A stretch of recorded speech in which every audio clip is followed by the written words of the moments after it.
Boom. Keep him coming. And it's awesome. It's an awesome thing. And it's funny how this game is such a big part of me, and the community is such a big part of me. Trying to explain that to normal people on the outside, it just is a big mistake. They don't get it.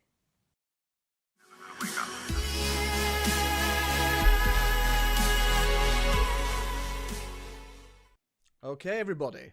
I am here with Justin, aka Cursed by Beauty, for a long overdue interview with the original shorty dancing medic of factions.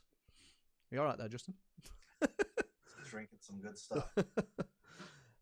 Justin is known for being a prominent TLOU YouTuber, gamer, and streamer within the community, and the main successes on his channel come from subscriber loadouts and play-by-play commentaries. But it was the cursed combos on Devlin's channel and those original one-hit songs that shot him to factions fame. Yes. So, Justin, thank you for agreeing to do this interview with me. Oh, thank you. Thank you for having me. You're very welcome. And just to address that elephant in the room, some people watching will know that this was your series to start with. So I appreciate it letting me take it on and having you on first. Absolutely. I mean, these interviews, it's tough to get them together, and you know, you have to devote time to it, and then you also have to get some questions that you think that you're genuinely interested in. Well, I'm generally interested in the answers to these questions. I've put quite a lot together. I'm hoping people that are watching the interview will be interested to hear your answers. So we'll get straight into it. Just give us a little bit of overview of who you are, what you do, how old you are, if you're willing to share that. Absolutely. Go for it. Tell us a little bit about Justin. What is there to know? 31 years old. Just got into the real estate game. It's interesting. All right. Haven't really been on my YouTube channel for a little bit, for months. The last thing I put out was a Mario Maker. Yeah, I watched that. I watched that. I would like to have more time to make it a Mario Maker. Mario Maker channel. Yeah. I don't know. I would like to get back to the point where it's fun to put YouTube stuff together, but it's at the moment it's not really something that's driving me. So right. So you're saying you're in the real estate business down there. Is that a new job that you've started? I just started it last month. Yeah, it took me a while to really pass the exam to get a license. So I got the license finally, and it was really good to know I passed it, got the license, worked about a Berkshire Hathaway office in Center City, Philadelphia, getting my feet wet, trying to host some open houses, try to get leads. I'm looking into possibly getting to property management, which is something that's interesting to me, to get some kind of salary position there. So that's what I want to just invest myself into real estate. Right. Because before that you was a fitness instructor, is that right? Yes, I was. And I was a fitness instructor, and I did that for like 4 years, and it was fun. I enjoyed it, but the hustle with personal training got kind of frustrating because you have to get it's so much energy to get people in for a session, and consistent with sessions, and it's only for like, it's not as much money as you want, so it's a lot to deal with. And I love working out, I love training, I love fitness, I like the energy and the of working in a gym or being with fitness people. That really was awesome. I like getting to know people who are who need motivation, who want to lose weight. I really loved that, but I wanted something a little more promising career-wise. Career-wise, and fitness wasn't really going there. Right. So you're still doing? I presume you're still going to the gym yourself and keeping fit and. Yeah, I go to do a CrossFit. There's a CrossFit gym, 5 minutes of bike time away, and I love. It's CrossFit. People always say, "Oh, here like it's people who like." Can't stop talking about being vegan, can't stop talking about being gluten-free, can't stop talking about being CrossFit. Where I don't even talk about CrossFit really that much, but I find it fun.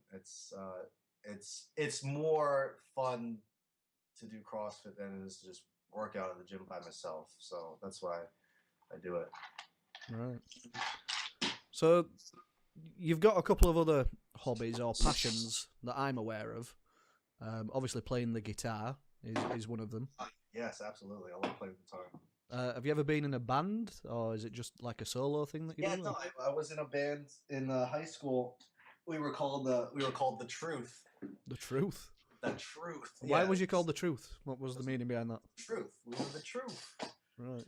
That's I don't know if anyone. Some people say, "Oh, the Truth." The Truth.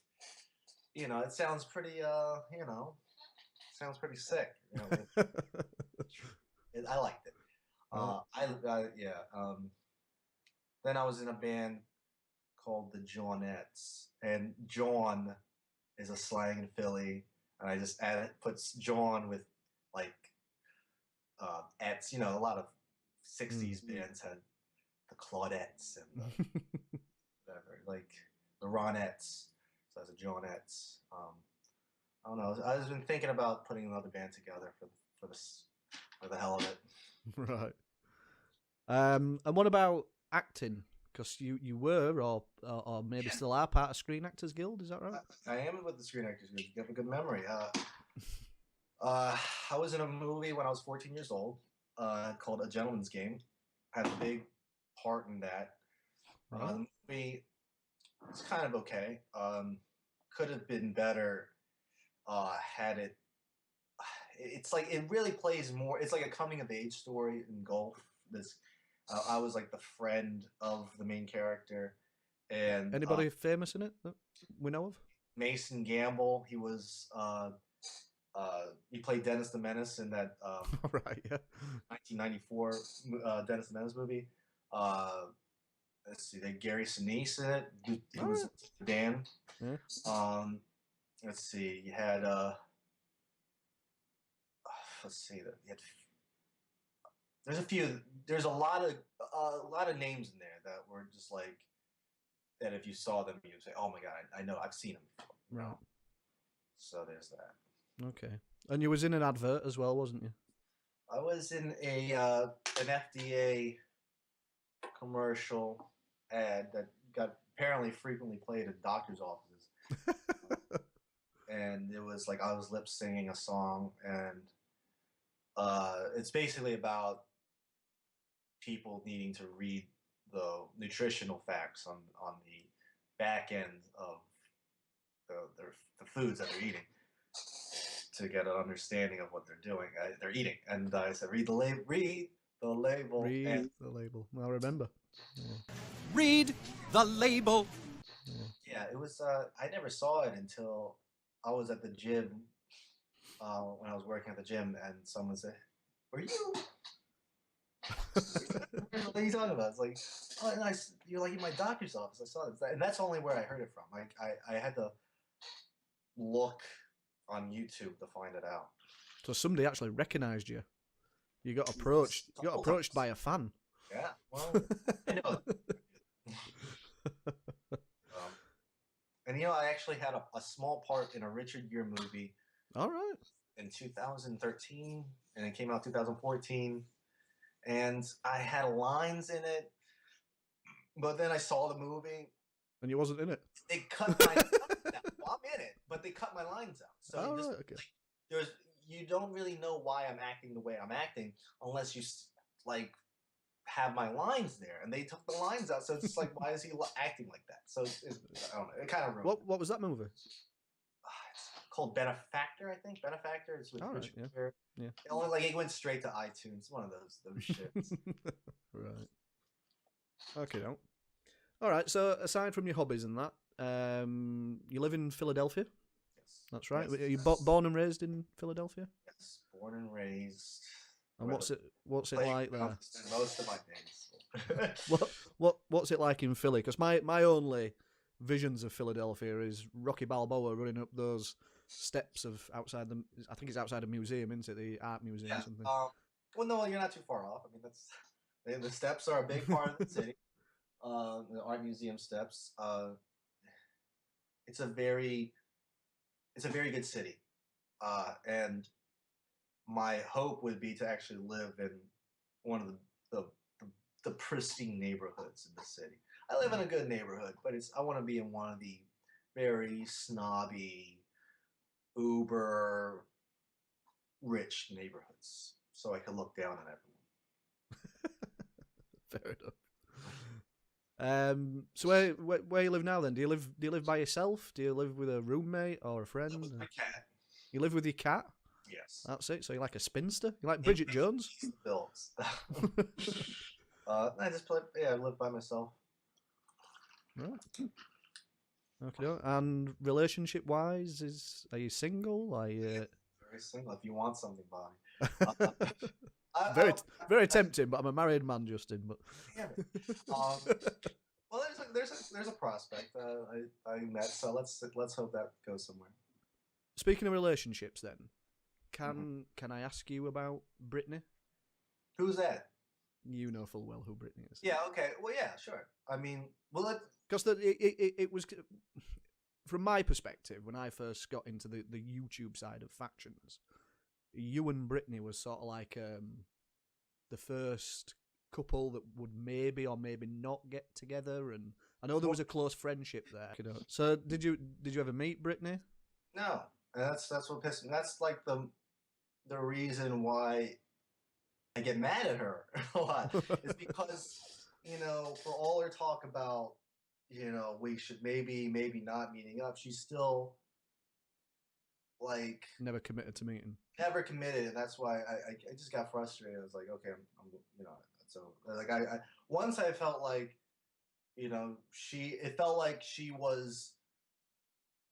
didn't really feel like there was the commitment to want to meet up, the drive, or the more like she was more avoiding it, even though she said she wanted to. I felt like once you felt like she was avoiding it, and it got kind of like it sounded like she didn't want to even deal with the idea of putting something together to meet up. I felt like, okay, you know what? She's got issues because I don't want to, and I don't want to deal with that. It's just like I want to deal with a normal girl, and any girl with has any sort of issues where it's like, let's just meet up. It's not that difficult. Then I can't deal with that anymore. Right. Are you still talking to each other? Are you still friends? Or I mean, here and there. It's still just like very light texting. It's not something like I dive into any kind of optimistic thoughts of a future. So that's ship sailed to me. So I don't really think about that anymore. That's really pretty much like, how's the weather? It's really like light talk. Right. Because there was something else that involved Brittany that caused a bit of controversy, if you like, and that again was probably the first real drama I saw in the Last of Us YouTube world was when you used an outro from Supergloven's channel. I'll say this about this, Bobby. There'll always be, in any community, in any place you go, any office, any school, any place where there's a social outlet, there will always be some level of drama. You can't escape it. And, it's just about a matter of like,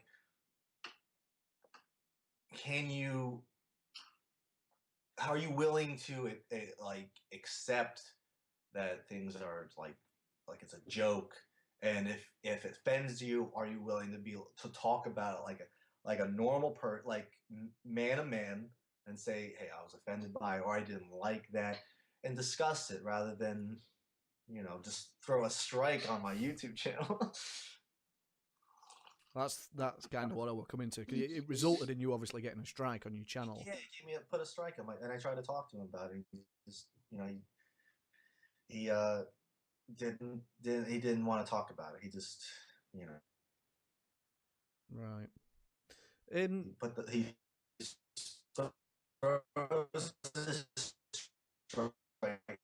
meant a lot to him enough. Like on my channel, so hey, let's talk about it. Let's please, So what did that strike result in then? What did that do to your YouTube channel? Did it restrict you from doing certain things? For six months, I couldn't post a video longer than 15 minutes. I couldn't post. What's that? Unlisted. Couldn't give unlisted links. Right. Like if I wanted to just show you the link to my channel, but no one else. It's either had it set on private or it was public. There was no other option. Right. There was a few other restrictions, but those were the main two that really bothered me. Okay, don't. Because I mean, before I've been back and watched quite a lot of your early videos, and on your third video, you actually got an invite from Gloven. You were playing on the PS3. Yeah. You got an invite from Gloven, so I mean, I'm assuming that you were friends at the time. We need to go further back. Well, let's go back to. We could just let's put it in timeline. I got into The Last of Us. I was really depressed when I found this game called The Last of Us. I was so depressed, Bobby. I was very depressed. I was one of those people who had winter depression, and it was I had, and when I got this game, it was winter, December 2013, and I played it, and I was so moved by this game. It's just probably one of the most moving pieces of art I've ever witnessed. It was so amazing. I fell in love with The Last of Us, and I loved it so much that I played the campaign 6 times. But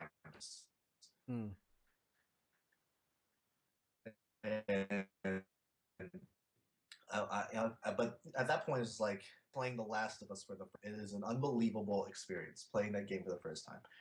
And maybe the next best thing is playing it the second time, so you actually look back at the things you missed, and that blows your mind too. But then after a 6th time, you're kind of man, I want to play another The Last of Us, but there's no other The Last of Us, and it was frustrating. But I noticed they had a multiplayer. I mean, I've never played multiplayer before. The one time I tried to play a multiplayer was Call of Duty, and completely different. This is not fun. Yeah. And I played it, and I was getting wrecked all the time. But I was it still felt like it matched the right energy that I was looking for in a video game. And then I noticed that people were talking, and I was like, "What? Why are people talking? What?" People trying to talk to mics. I don't have a mic, so I got a mic, and then I started talking to people, and I thought that was so wild. I'm talking to strangers on this is playing a video. That's wild. Yeah. And then I met some Hispanic guy. Forgot his name. It's Walnut something. I really forgot. And then he was the first person to really be friendly with me on The Last of Us, and through him I met Brittany. Right. And I thought Brittany was, from hearing her, she was some very shy girl. I thought she was maybe some tubby 13-year-old Peruvian girl. It was just I didn't really think much about her. Then through her, I met Spartan Man. I forgot his name.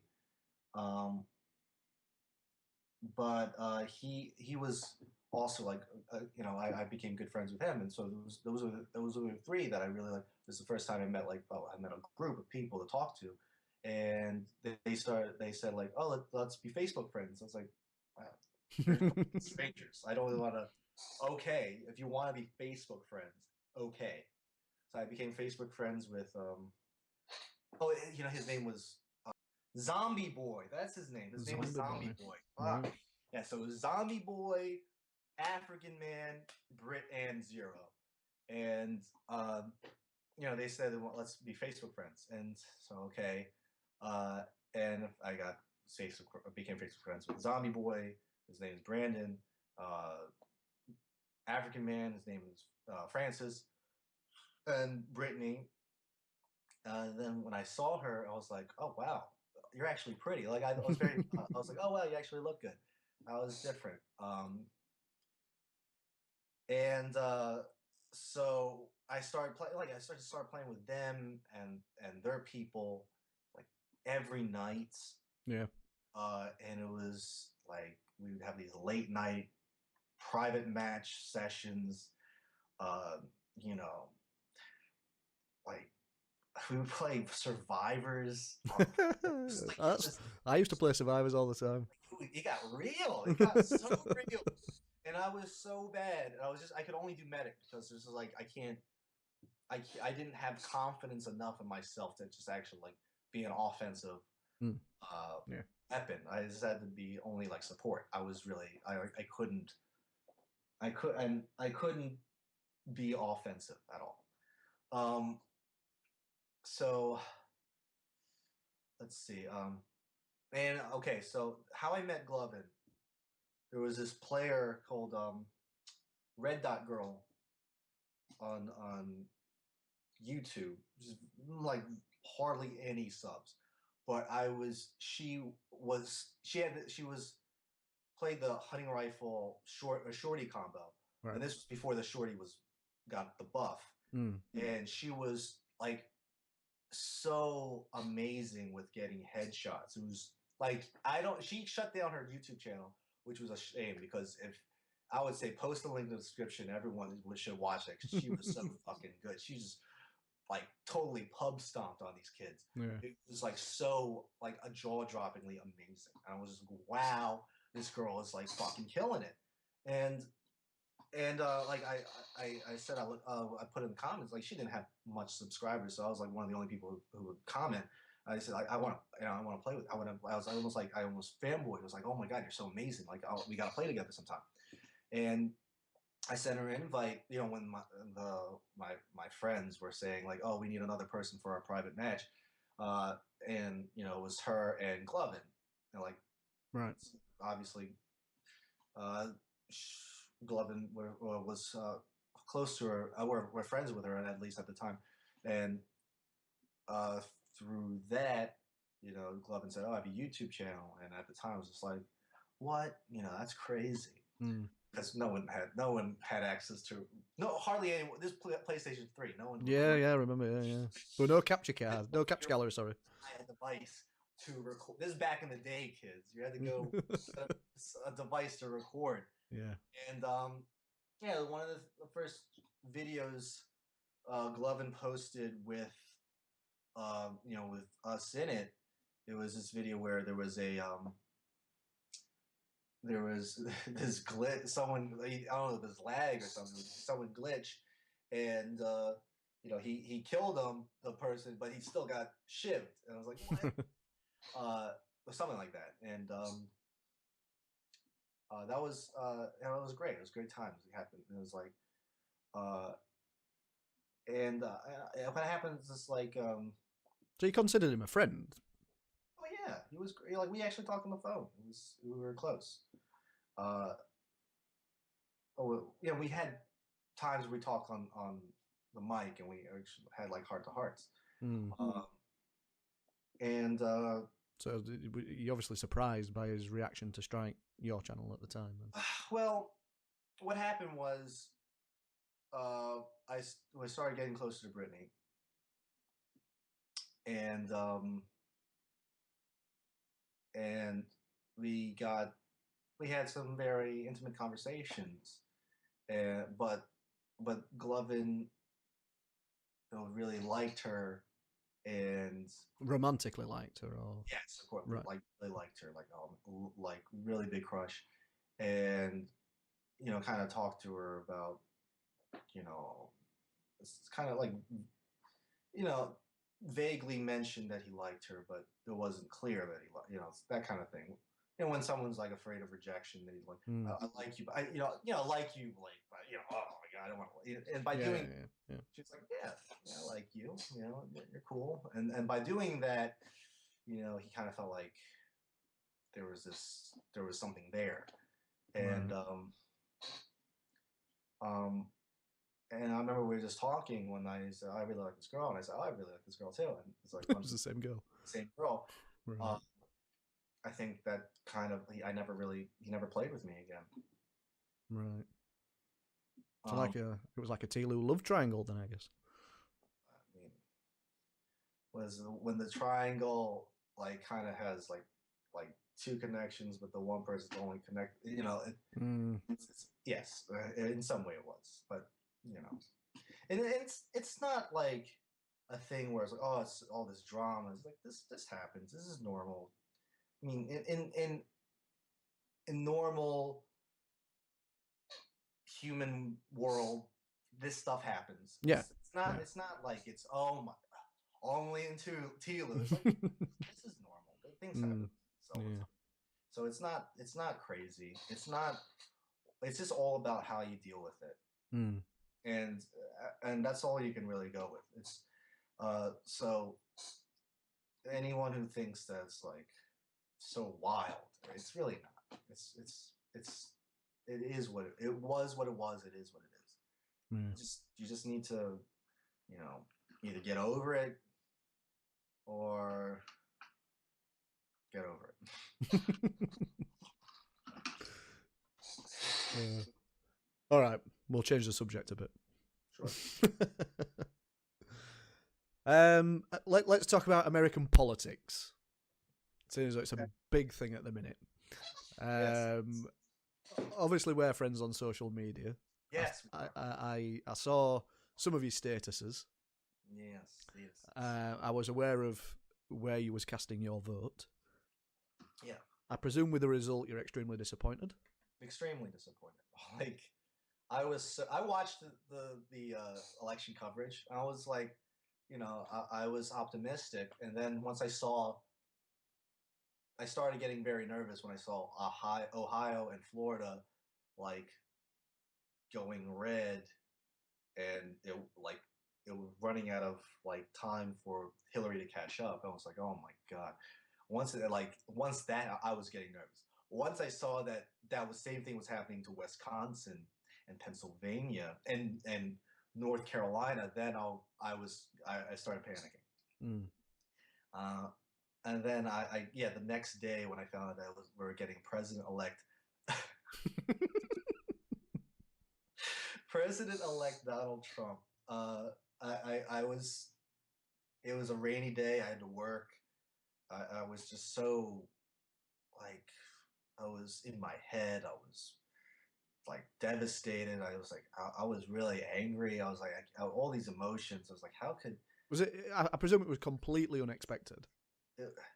It was, because all the polls pointed for Hillary, and Donald Trump said, "Don't believe the polls. Don't believe the polls. Everyone's lying to you, but me." And that sounds crazy. It's like the polls haven't lied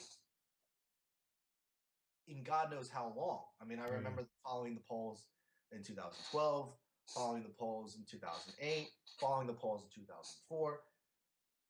They were consistent. This one was a total out of nowhere. It was out of nowhere. He won my state. Donald Trump won my state. Hillary was leading my state by 6 points, 6 or 7. He won it. That's crazy. So he did a comeback. It really is perhaps one of the greatest political upsets of our time. It's amazing. It was really remarkable. And I had my time to really think about it. And really what it comes down to, Bobby, is Hillary Clinton was not an enthusiastic enough choice, and there was an enthusiasm gap. I mean, there were people who were enthusiastic for Donald Trump, no matter how fucked up their reasoning for it was. They were like, yes, we gotta vote this guy. He's so crazy. Let's do it. And Hillary Clinton was more of like, like, all right, let's eat our vegetables and vote for her. And that was a problem because you look at 2012, Mitt Romney lost, and he got 60 million votes. Donald Trump won, and he had 59 million. And both Hillary and him got 59 million. So what does that say? Is people who voted 4 years ago, there was millions of people who voted the election cycle and the previous election cycle before that who weren't voting this time because there's two candidates that were, I mean, quite honestly, that didn't really inspire enough people to go out there to vote. And obviously there was way more people who were like really motivated to vote for Trump than there were for Hillary. Yeah, I mean we experienced something similar. Brexit. That's Brexit. Yeah. It was like we didn't expect it. It was like, wait a minute, what? And everyone after Brexit happened, apparently the number one Google search in Britain was, "What is Brexit? What happens now?" What was it? What did I vote for? I wouldn't be surprised if the number one Google search was, "Wait, what does Donald Trump want? What is he doing? Who is Donald Trump?" I will say this. I'm very disappointed with the election results. I'm slightly optimistic because Donald Trump, as horrible as he was on the campaign, he is someone that wasn't afraid to talk shit on his fellow Republicans and do whatever the fuck he wants. And he has walked back some of his major stances just within like a few days of being elected. So, I mean, there's optimism that he might not be as terrible as I thought he would be, and that's the least I could hope for. Good. I watched one of your streams. Okay. A few days before the election. And I noticed some comments on social media between you and Valkyrie over your Trump supporter over your political differences. I presume everything's good with you two. It was just like friendly banter. You didn't actually fall out over it. We had a fight about it a couple of days ago. I mean, actually, in a little group chat we have, and I'm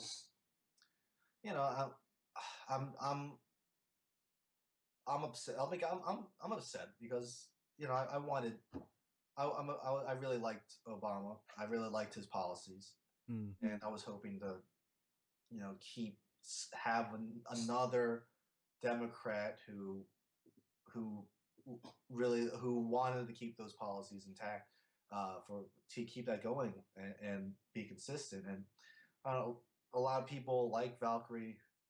There's a lot of people out there who, even though the stats are pointing like, hey, they're saying that the economy's doing well, is much improved, it's getting better. Even like in real estate, the housing market is as great as it's been a long time. Things are good. There's a lot of people who aren't feeling that economic success, who aren't feeling those returns of the economy that is slowly getting better. People look at that, it's not hitting me. I don't feel it, so I want to change now. I want change now, and it's tough because and I think you can't blame people. People vote emotionally. They feel like, I even though in politics change is slow, and people don't like slow change. They want change right now. Yeah. Like why isn't everything great right now? And I mean, I've seen with my own eyes economic prosperity in the city alone. And I've experienced the good parts of of Obamacare, and I've experienced some good things from economic growth, and but a lot of people aren't feeling that. And there's places, especially you go out in rural areas, people don't feel any sort of economic turn. So they'll get easily disenchanted and vote against that. For someone who says things are a disaster now, I will make things better, and they'll go with that. It's an emotional decision. So I can see where they're coming from.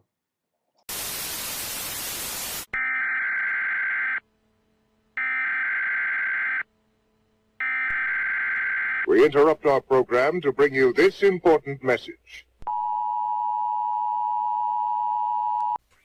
Well, I first came in contact with Justin through the Devlin gaming channel.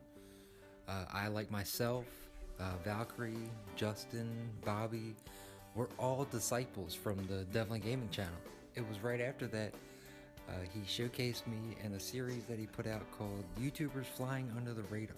And it wasn't until he put out a video where he ate a donut, I think it was an Elvis donut, in the Reading terminal. And that's when I learned that he was an East Coast guy like me.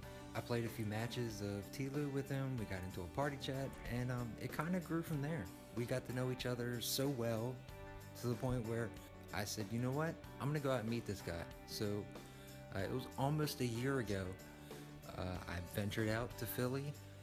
We had a coffee chatter and got to know one another personally, face to face. The first time, I should say, I've ever met anyone through video games. You know, my first reaction to seeing Justin live face to face was, holy shit, this guy is really shorter than me. But where he lacks in height, he makes up in heart. I'm one of those guys that believes that we come in contact with thousands upon thousands of people in a lifetime. But it's like 1% of people that we come in contact with and we have a real good connection with. Those are the ones that we legit give a shit about at the end of the day. You know, I've come to know Justin and Valk and Luke on a level where I care more about them than I do even family members of mine. So when we all got together in Philly back in June, it was like we'd known each other our whole lives.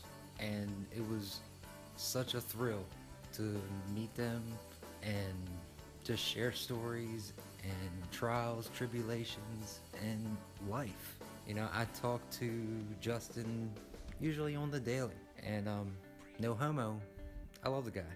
So I'll sum it up. Cursed by Beauty is great, but Justin Goncalves is the best.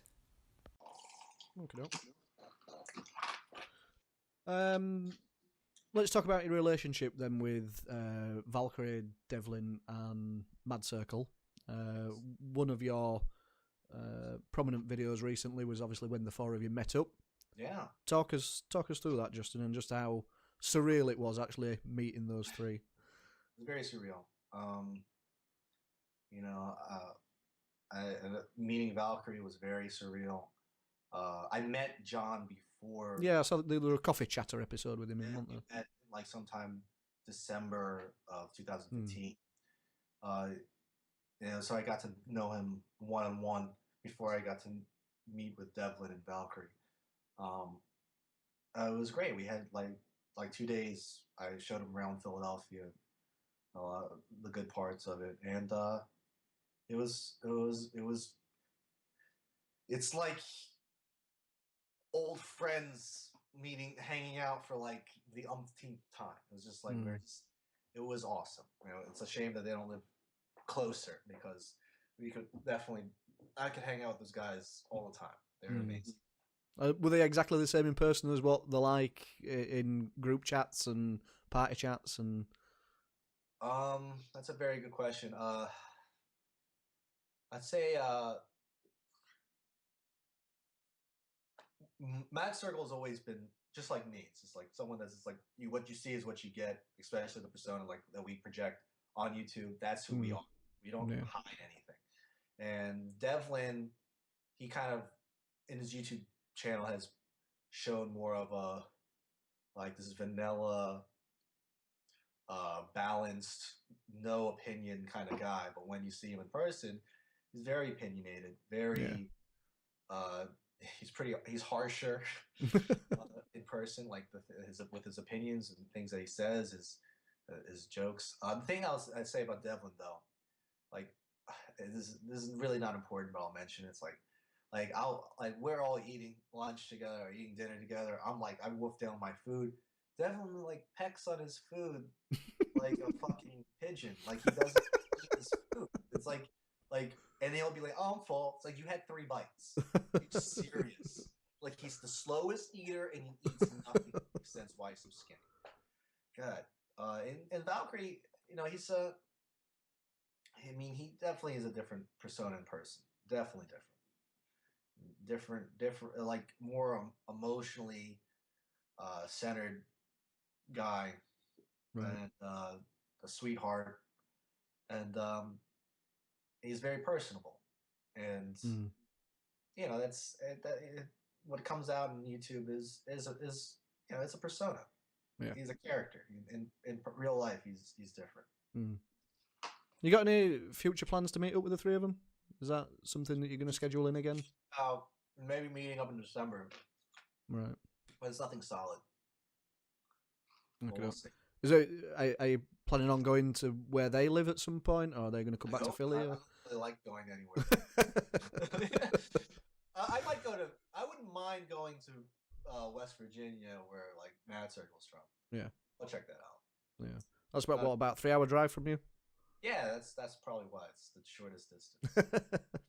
Is there anyone else that you've met through video gaming that you're quite close friends with like that? Have you met anyone else, not just from The Last of Us, but any other video game or anything like that? No, it's all everyone I met is pretty much through The Last of Us. I met a girl named Angela.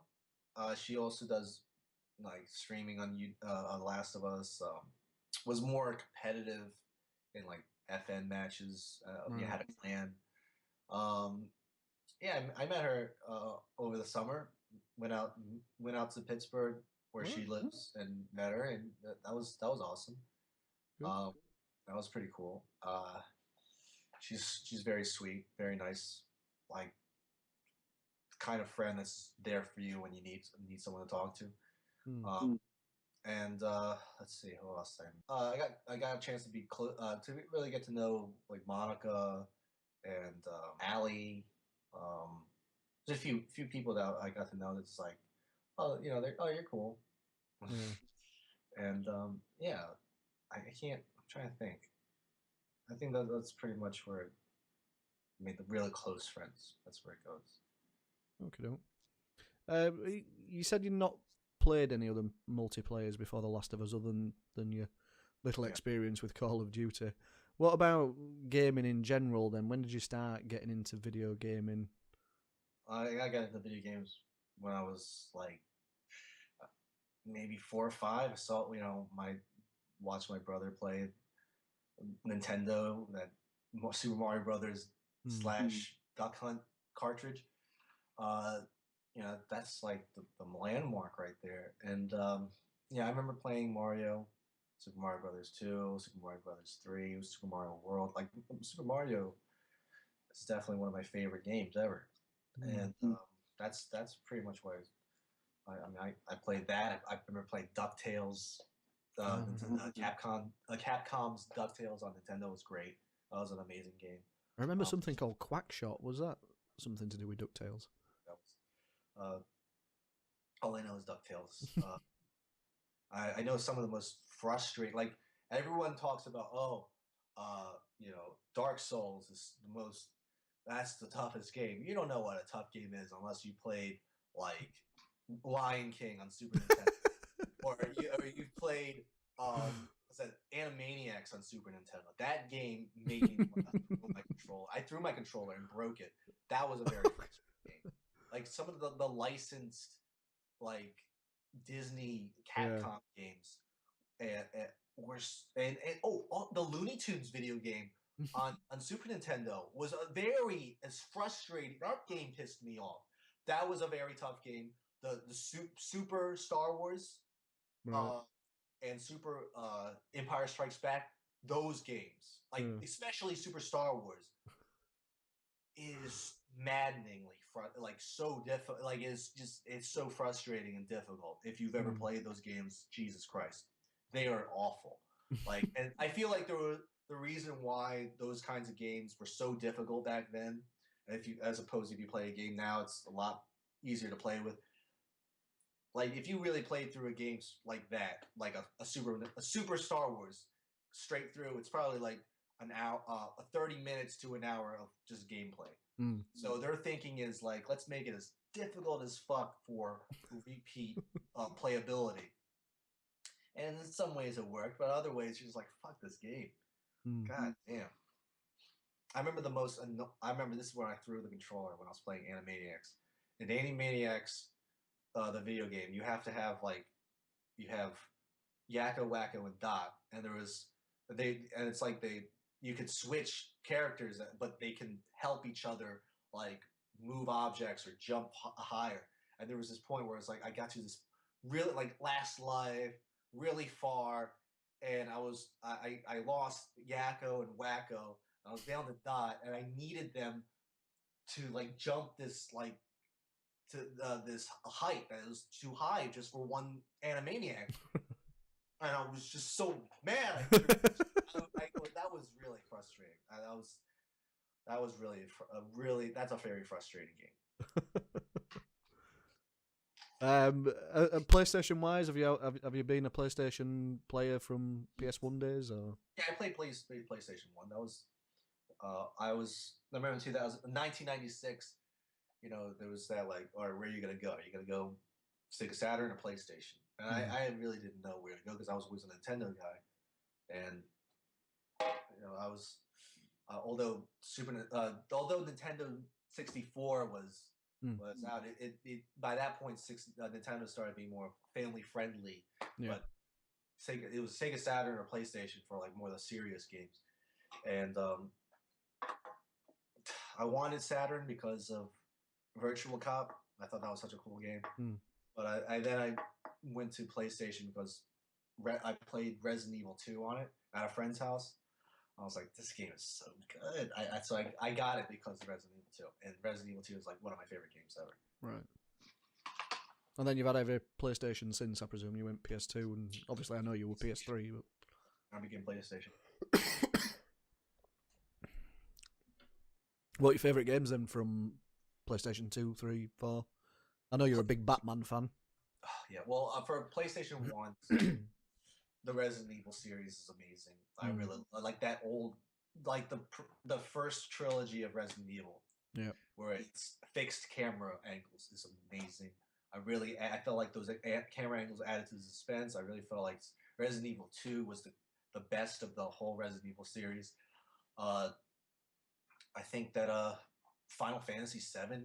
I don't even like the Final Fantasy series, but Final Fantasy VII is one of the best games ever. So good. So epic. That's such an epic fucking game. There was a lot of good games on it. Spyro the Dragon was good. I like Ape Escape. That was awesome. That was so good. I think that Max Payne was the fucking shit. Yeah. I love Max Payne 1 and 2. That was amazing. And then the reason I think I got PlayStation 2. You know, I played Resident Evil 4. That was an amazing game. Grand Theft Auto. That's when Grand Theft Auto 1. I mean, Grand Theft Auto 3, the original Grand Theft Auto 3 was so amazing. So and Vice City. And that was my favorite Vice City. So great, and San Andreas. That was an amazing trio of games right there. And I think sometime after that, I took a break from getting a console, and then I was at a friend's place, and I was playing Arkham Asylum, and I was like, I gotta get a PlayStation 3. This game is amazing. And that Arkham Asylum brought me back in the game. Yeah. And that I stopped playing games. That brought me back into it. I was like, wow, this is what I was missing. Holy shit. Yeah, I think that Arkham Asylum basically led the way to be playing The Last of Us, pretty much. Yeah, probably. Yeah. Okay, doke. Then let's talk about your PSN name and your YouTube channel name, Cursed by Beauty. Yes. Where did that come from? There, I know you've released a video on your channel about it, but Well, let's talk about that then. Where did it come from? Well, when I was younger, high school days, I kind of like lacked confidence.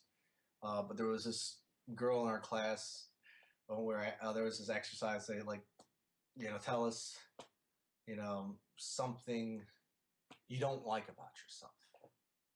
It was a dramatic exercise, and everyone had some like, oh, I don't like this about this Puerto Rican girl named Yanira said like, I don't like how pretty I am because guys keep telling me I'm pretty, and it's just like, oh my god, like I know that already. It's like, oh my, I wish I had that level of confidence. That's like where the thing you hate about yourself is just like this, that you're so gorgeous. Like, what is that? And that kind of resonated with me. It didn't hit me then, but it kind of, it took me a while to really like that really set in. It's like, imagine if you're just like, oh my god, I'm so great. This curse, I'm so cursed by my looks. It's such a ridiculous thought. It was so ridiculous to think that anyone could be so like, oh darn, I look so great. That curse the world. Like, oh my god, I'm so beautiful. It's like that is such so hilariously arrogant. Yeah. That I was like, if I could think that and adopt that, I felt like, that can be something where I can force myself to really be a little more brash and open and confident at a time when I needed that. And that name came, I think I used it for my Instagram is when I first used it. Right. And then then when I came to using a PSN name, it's like, I want something without numbers or spaces or any sort of anything like that. It's just like, I want one name.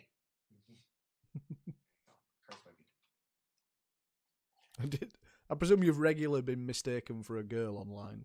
Yeah, I mean, I don't blame them. I mean, but but here's the thing. I don't think I get the beauty part, but women aren't at least openly that arrogant. They're not gonna, they might be arrogant, and especially those ones that are just like a Yanira who's gonna be like, oh my god, I'm gorgeous. But like no girl, especially a gamer girl, is going to be that openly like, oh, guys, stop it. I know I'm all that. No one's gonna be like that. No girl's gonna be like that. So it's obviously gotta be crazy. You can't be. No, it's not a woman. It couldn't be a woman. Even though it just the only thing that gets people thinking, oh, you're a girl, is just beauty. That's it. Because beauty is a very feminine word. Yeah. But no one is gonna say I'm cursed by my no one, none. So where does the Twitter name come from then? Because that's J Hot, isn't it? That was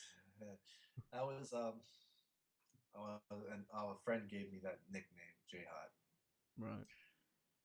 And I really wish I had the wherewithal to put "Cursed by Beauty" on my Twitter handle, because that's now used. So I can't. I wanted to use it, but it's like, sorry, someone else has it. Right. Someone hasn't used it since 2010. It's really Why don't you tweet him? Ask him if you can have it. If someone hasn't used it in 6 years, I don't think they're gonna answer that. All right then. So let's talk about your YouTube channel then. Why have you got a YouTube channel? What made you want to do that? Because your first videos are obviously from the PS3, so you've made a conscious decision to go buy a capture card and record. I wanted something to like capture like, because at that time I thought The Last of Us was awesome, and anytime we had a good moment, it's like I wanted to capture it. So that's the only reason why I did it. It was only the YouTube channel just to save the cool clips from The Last of Us. So you from just The Last of Us. Yeah. And the only thing that made me want to do more was at one point I felt inspired enough to post a face video just talking about how The Last of Us changed my life for the better, and that gave me subs, gave me a lot of support, and it made me want to do more with my channel. Right.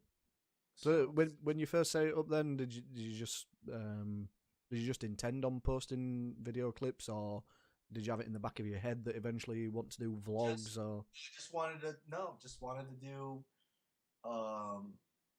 normal, just like post clips, just to save my cool clips. But then I started getting kind of inspired by Devlin Gaming and Sancho West, and I was like, oh, I like what they're doing with their channel, so maybe inspired me to do some more with it, be more creative.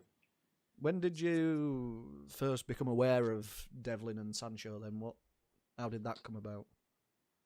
I wanted to get better at The Last of Us because it's so fun to be good at it. It's fun to helps. Kill a lot. Yeah, it does. And I thought having 5 kills was a good game for me. And so I wanted to get better. And Sancho West is one of the, if you search Last of Us tips and tricks or anything like that, the first things that pop up is Sancho West or Devlin. Yeah.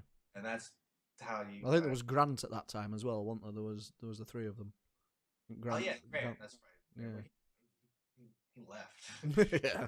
Now, he got a job with Naughty Dog. He checked the fuck out. And so, he wasn't... And the thing about Grant, I loved his videos, but, he wasn't someone that was active in the community. He wasn't someone that posted consistently. So, I think the difference between Grant and Sancho and Devlin is Sancho and Devlin posted consistently and posted series on their channel, and that's why I gravitated to that more.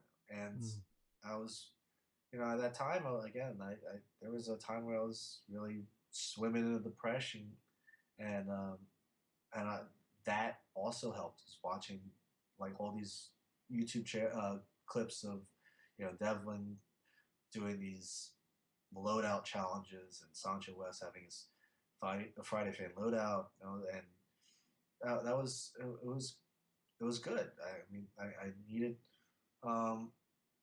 needed something to take my mind off of what was making me feel like shit at the time. Can we talk about that time in your life with your depression? Is that something? It wasn't something that I can't really pinpoint on. It's just like I was depressed.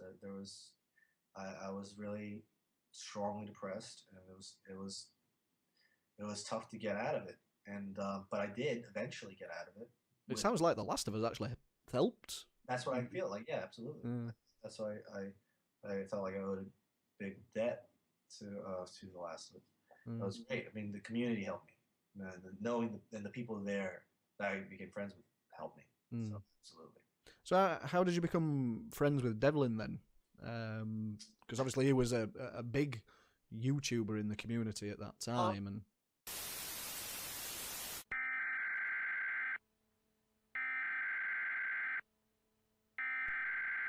We interrupt our program to bring you this important message. Hello, chaps. This is Bobbybarks. I'm so sorry. Alright, I'm just kidding, guys. What is up? This is Devlin here. The first time I met Justin online, I had seen some of Justin's videos here and there around the place. But the first video that was really iconic for Justin, in that it really made an impact in my memory, was when he made the message to Quentin Cobb. I remember it was like a 15-second long video, and he just like cusses out Bomb Expert 3 and the tactical shotgun and Quentin Cobb, and that video was perfect. It was wonderfully timed because he just expressed what a lot of people were feeling at the time, and he expressed it in a really comical way. I mean, yes, it was really simple, but the simplest ideas are the best ones. So that was the first video of his that really made an impact on me. And then it's like, after that point, after a person's made an impact on you, then the further encounters you have with them, you're like, oh yeah, you remember their name and you remember the things they say, and your brain actually starts collecting like a history with that person. And that's what happened after that video. And I remember when I was making videos for my channel, one thing I did excessively was start new series.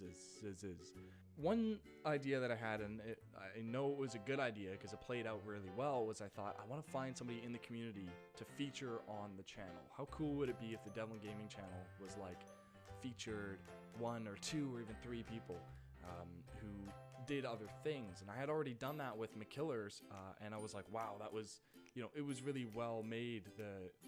That series that McKillers and I did, where it was my gameplay and his commentary, we kind of merged the two. But I wanted to make something that was somebody else's original content, but was like posted on my channel, and we had a relation in some way. But I was on the lookout for like 2 or 3 months. It was a long time, and then Justin posted his Shorty Dancer video, which I still believe to this day was like the golden video of his channel, because that song, like, it blew up in the community. I would play online in no parties with my mic off, and people would be like humming the tune to Justin's song. Like, I know it just blew up. It really was the star on his entire channel, the best video he's ever made for sure. And I saw that video and I was blown away, and I was like, this guy, he has talent. He has talent. He's funny, he's talented. And that's when I gave him a call and was like, yo, let's work together. And I gave him the Cursed Combos series on my channel and blah, blah, blah. And from there, we've chatted privately, and Justin's a really good friend of mine. I did meet him in Philadelphia when I took a trip down there, the infamous Philly trip that minimal details have been leaked. That sounds so bad. Anyways, when I first met Justin, I don't really know what to say, because I was expecting him to be a little short. Yes, I'm getting the short joke out of the way. Yes, Justin's kind of short, and it was funny, and but it's always realizing how real a person is when you meet them in the flesh. It's a very interesting, inexplicable experience to interact with somebody online for 3 years and then meet them in the flesh, and it's like, whoa, they're totally different. For Justin, I think it was 2 years, or I don't know. I don't remember the exact, but to chat with somebody online for such a long time and then meet them in the flesh is just, it's so hard to explain. But I remember he was just so full of energy, and he was so much the character that I had seen online. It was very much a situation where he was exactly the way I was expecting him to be. I've met very few people who are just so full of energy the way Justin is, and people who are just so bold and forward and straight shooters in everything they say and do. In a way, they're kind of very easy to read, which can sound like a bad thing, but it's actually a really good thing, because he's the type of person that when you meet, or whether it's online or in person, when you meet him, you find out very quickly whether you'll get along with him or not. If you get his humor, if you get his interests, if you just get him as a person, you'll click and you'll get along just wonderfully. Or if, because he's so open and out there, if you don't click with him right away, you won't click with him. In the sense of getting to know him more personally, now that the channel's over, he's one of the few people that I've still been in touch with and will stay in touch with and ask about life and just kind of be a part of his life outside of the community and the whole entertainment of YouTube and gaming and all that. Justin he's really one of the coolest guys I've ever met. I'm gonna leave it at that. Anyways, guys, that is just about it. I'm out. Cheers. Okay, so through Glovin, I met a girl named Bree, Breezy Blue. 98, yeah. Yep. And I started playing with her and her two friends, Matt and Richard, and we got just very close. And it was the same thing where I play with them, frequently. And I remember I played with. They were like, "Oh, we're gonna play like private matches with Devlin," and that's where I first. I'm one of the videos that Devlin has it. Unfortunately, took all his. Yeah, we can't put that on now, can we? Asshole. One of his videos is like it portrays one of the first times I played with him, and were you aware of who he was when you started playing with him? Yeah. I was like, oh wow, it's Devlin. Yeah. Like looking back, it's weird to be like, oh, I found fanboy. It's like we all started out like that. Fucking ass.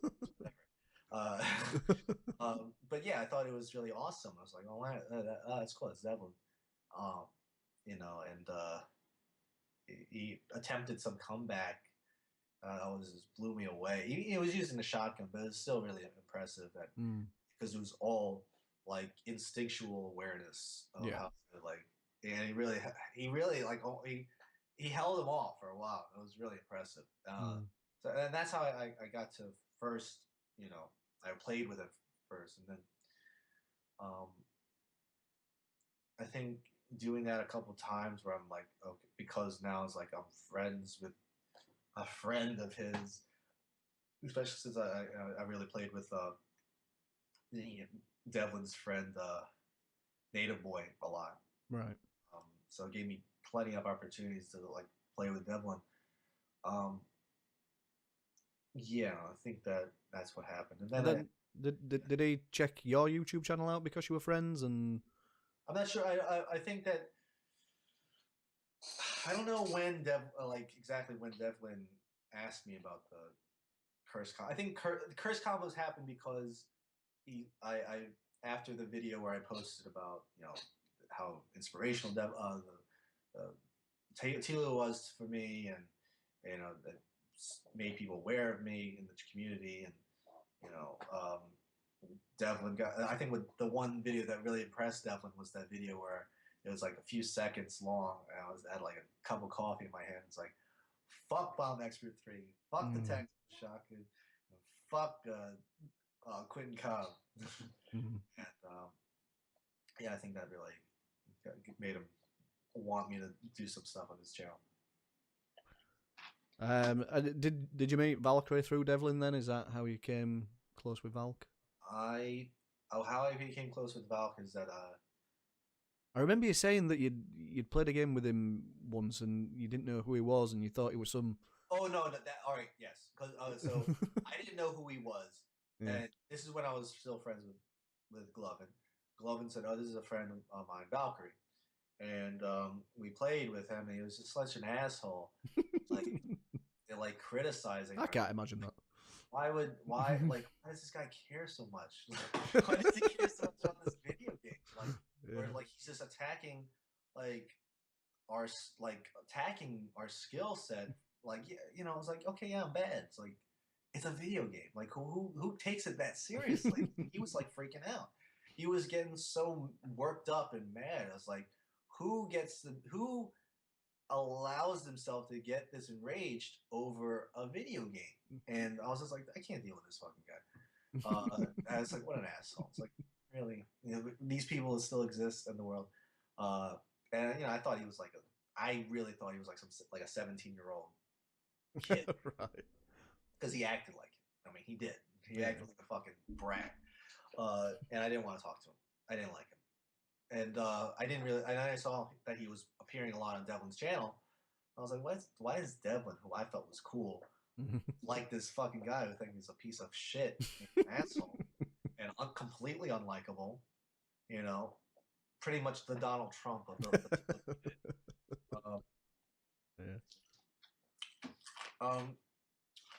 and honestly, how I got to get closer to Valkyrie wasn't through that avenue of friends. No. What happened was, I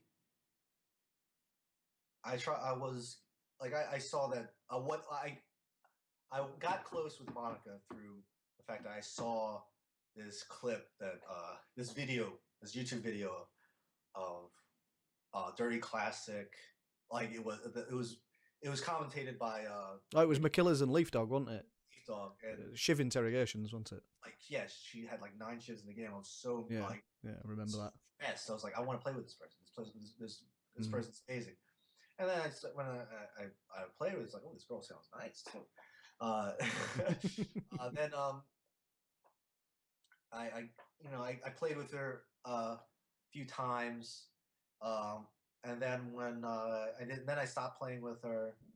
Then once I got the PlayStation 4, and a lot of my friends that were TLOU players on PlayStation 3, there's this like I didn't have as many people to play with because I made the switch to PlayStation 4.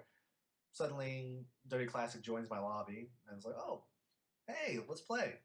And through Dirty Classic, apparently she knew Kivid, and I was like, oh, I know Kivid. Kivid had that I saw some clips of his on YouTube where he was really like killing it, and with the burst rifle, I was like, oh, cool. And then I got to know Kivid. I was like, and Monica, I don't know, was pretty indifferent about me. But Kivid and I clicked, and we became pretty close because of Kivid's closeness to Monica. But Kivid and I became pretty close. I started really playing a lot more with Dirty Classic and Kivid, and apparently, and Dirty Classic is close to that, with Valkyrie and that group, and that's how I started playing with Valkyrie. And Valkyrie, once I started playing with him, this time around, he was very nice to me. He was very kind to me. Right. Was he aware of who you were then? I think so through like some of the YouTube videos I posted, or showed more of a brashness. And he liked that, and we got it was pretty cool. It was like, oh, this guy isn't obviously this guy's an asshole. But he's not being an asshole to me now. So okay. And we bonded over this one time we played together. It was public lobby. Private lobby, private match. It was Dirty Classic, Valkyrie, and Kivid, and but Devlin said he was going to join one match, just one match. And it was on Financial Plaza, and Valkyrie said, "Oh, let's all use silent semi-autos to fuck with him." I was like, "Yeah, let's do that." And then Devlin comes with the Devlin loadout, which is his Crafter 3, Covert 2, 9mm, and shotgun when it was still 3 loadout points. Yeah. And he fucking wrecked us. He just completely wrecked the fuck out of us. He like had 17 downs. He used the shotgun so many times. It's always has so many shotgun shells, and we were just like, we just had a time. It's like I wanted a rematch so bad, but he left.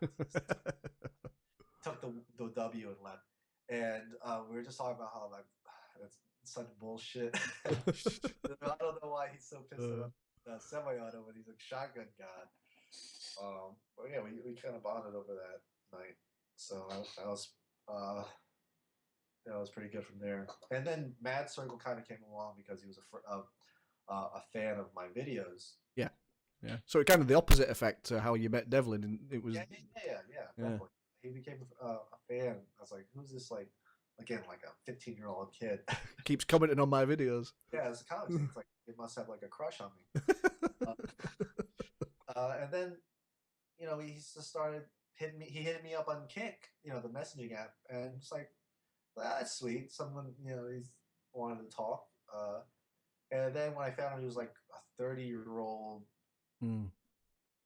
married man, I was like, wow, this is like wild that the Last of Us, can reach such a broad audience. That it's like this guy who, a family man, is using The Last of Us as this escape. And that made me kind of really relate to him. So I got closer to him from that. Okay, no. All right, so let's talk about that first video that you released on your channel, because I've been back and watched it. Oh yeah, which one? Been back and watched it from start to finish. It was called "Fucking Hacker." Oh yeah, there was a yes. The And first thing I posted. it was Yeah. released on the 3rd of September 2014, Yeah. and I'm presuming that because you recorded it, you'd played against this guy in a game beforehand, so you knew he was hacking, or were you Actually, just randomly recording the game? Or? I think I was just randomly recording games, with a buddy, and yeah, someone had infinite launcher ammo And had bombs. infinite launcher ammo, infinite placed bombs everywhere. You go into listen mode, you see like a minefield of bombs. Do you know how many bombs he planted? I don't know. I didn't count. I counted. You did? I went back and counted. How much? 37.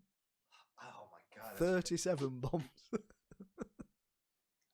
It's insane. Well, approximately 37. I mean, I can't guarantee he planted them all, but there were 37 planted bombs in that game. He had to. He threw so many launcher ammo, so much launcher ammo that it's like the screen was shaking. It was, yeah. My controller was shaking. It's like it was wild. It's so good to not be a part of the PS3 anymore, because the PS3 was always filled with hackers. Yeah. The ending to the game, actually, where you run in and shiv him. Yes. While those launcher bombs are landing and the screen's shaking. It's one of my favourite shivs of all time, to be fair. It was so bad. It's like, you shit. Yeah, it was great. Got a bit of a reputation on YouTube, particularly within the Last of Us community, as being a funny guy. A guy who does a lot of funny videos. And some of your most popular videos that would be considered funny by the majority of your subscribers are those where you've been impersonating Quinton Cobb. Oh, yeah. There was a lot of drama about Quinton Cobb. Yeah. Particularly with some of the DLC perks and maps that were released, which were attributed to his name. Yeah. Do you think that went too far? No, not far enough. No. He's a thin-skinned guy.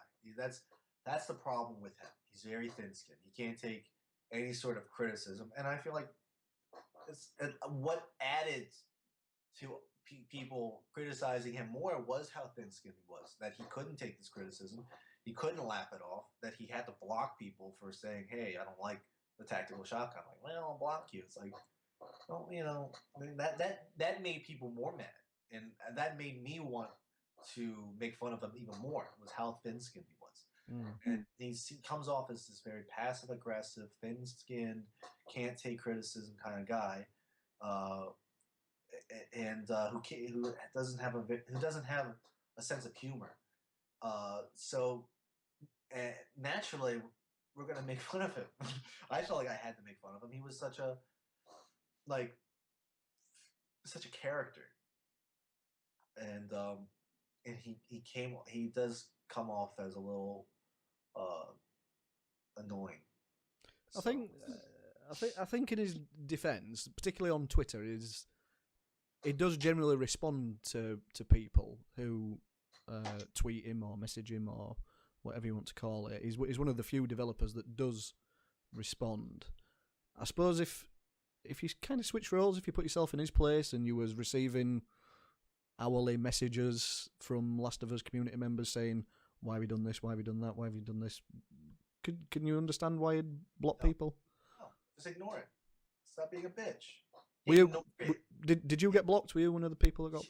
I got blocked when Valkyrie linked a YouTube video of mine to which was one of the Quentin Cobb sketches, and that's when I got blocked.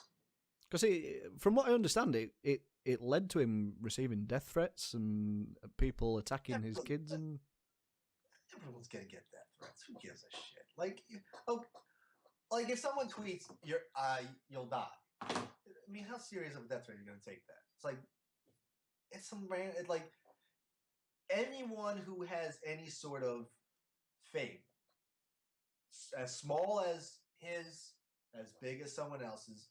I mean, if someone says, "I wish you would die," oh fuck you. Like, I mean, all you can do is block that person. You don't have to go, oh, the death threats.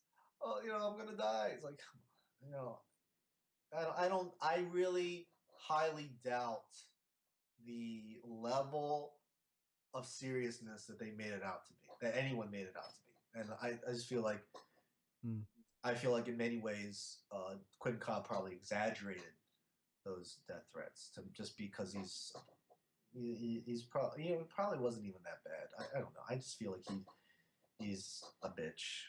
To be honest, my personal thing, he's a bitch. Do you think the videos that you created contributed towards the hate he received? Out of anything, it contributed to how funny of a character he is.